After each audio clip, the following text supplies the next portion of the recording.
भारत में खाने की किसी पैकेट पर आपने एक छोटा सा लोगो देखा होगा, हलाला सर्टिफिकेट। लेकिन सवाल ये है, ये सर्टिफिकेट देता कौन है? इसका पैसा आखिर जाता कहाँ है? और क्या ये सिर्फ मुस्लिम ग्राहकों के लिए है या फिर पूरी अर्थव्यवस्था को प्रभावित करता है? आज हम हलाला सर्टिफिकेट का पूरा सिस्टम समझेंगे।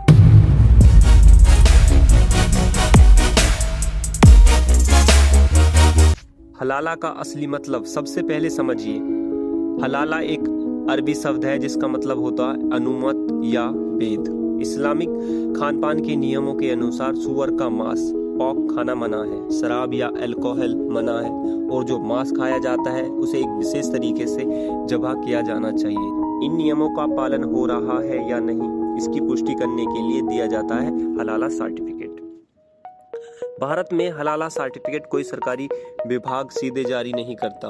यह सर्टिफिकेट निजी इस्लामिक संस्थाएं देती हैं, जैसे Jamiat Ulema e Hind Halal trust, Halal India private limited, Halal certificate service India और कुछ अन्य क्षेत्रीय संस्थाएं। कंपनियां इन संस्थाओं के पास आवेदन करती हैं। इसके बाद होता है निरीक्षण, इंग्रेडिएंट की जांच, सप्लाई चेन की जांच, मैन्युफैक्चरिंग प्रक्रिया की पुष्टि। अगर सब कुछ इस्लामिक गाइडलाइंस के अनुसार सही पाया जाता है तो सर्टिफिकेट जारी किया जाता है। यह सर्टिफिकेट आमतौर पर 1 से 3 साल तक मान्य रहता है। अक्सर लोग सोचते हैं कि हलाला सिर्फ मांस के लिए होता है, लेकिन हकीकत इससे कहीं बड़ी है। हलाला सर्टिफिकेट दिया जाता है पैकेज्ड फूड, बेकरी उत्पाद, कॉस्मेटिक्स, दवाइयाँ, जेलाटिन वाले उत्पाद, रेस्टोरेंट, यहाँ तक कि लॉजिस्टिक्स और कोल्ड स्टोरेज तक। क्योंकि कई उत्पादों में पशु आधारित सामग्री होती हैं, जैसे जेलाटिन, एंजाइम्स, एम्लिसफायर। अगर उनका स्रोत हलाला नहीं है तो पूरा उत्पाद हलाला नहीं माना जाता। अब आते हैं सबसे महत्वपूर्ण हिस्से पर, बिजनेस एंगल। भारत दुनिया के बड़े मीट एक्सपर्ट में से एक है। मिडिल ईस्ट, इंडोनेशिया, मलेशिया जैसे देशों में हलाला सर्टिफिकेट लगभग अनिवार्य होता है। अगर हलाला सर्टिफिकेट नहीं तो माल आयात ही नहीं होगा। इसलिए कई भारतीय कंपनी हलाला सर्टिफिकेट लेती हैं सिर्फ निर्यात एक्सपोर्ट के लिए। यह $1 बिलियन इंडस्ट्री से जुड़ा मामला है। अब बात करते हैं विवाद की। कुछ लोग कहते हैं निजी धार्मिक संस्थाएं सर्टिफिकेट दे रही हैं, फीस ली जाती है, पारदर्शिता पूरी तरह स्पष्ट नहीं है। कुछ सवाल उठते हैं, क्या FSSAI का सर्टिफिकेट पर्याप्त नहीं है?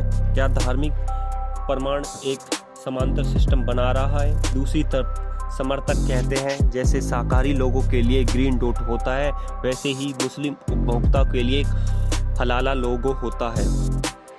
यह उपभोक्ताओं की पसंद का मामला है, यानी बहस है धर्म बेनाम नियम बेनाम व्यापार। कानूनी स्थिति क्या है? महत्वपूर्ण बात, भारत में हलाला सर्टिफिकेट गैर कानूनी नहीं है। यह एक स्वैच्छिक प्रमाण है। कोई भी कंपनी चाहे तो इसे ले सकती है। घरेलू बाजार के लिए यह अनिवार्य नहीं है, लेकिन निर्यात के मामले में कई देशों के अपने अलग नियम होते हैं। भारत सरकार सीधे हलाला जारी नहीं करती। खाद्य सुरक्षा का काम FSSAI करता है। हलाला सर्टिफिकेट लेने के लिए कंपनियां शुल्क देती हैं। यह शुल्क निर्भर करता है उत्पाद के प्रकार पर, फैक्ट्री के आकार पर, निरीक्षण के स्तर पर और नवीनकरण अवधि पर। इस उद्योग का स्टैक राजस्व डेटा सार्वजनिक रूप से स्पष्ट नहीं है और यही इन चीजों को लेकर सवाल खड़े करता है। तो सच क्या है? हलाला सर्टिफिकेट एक धार्मिक अनुपालन प्रणाली है, एक निर्यात व्यापार का साधन है और एक राजनीतिक बहस का विषय भी। इसे समझने के लिए भावनाओं से नहीं, सिस्टम से देखना जरूरी है। अब सवाल आपसे किया जाता है, क्या हलाला सिर्फ उपभोक्ता की पसंद है या इससे सरकार की भूमिका बढ़ानी चाहिए? अपनी राय कमेंट में जरूर दें। धन्यवाद।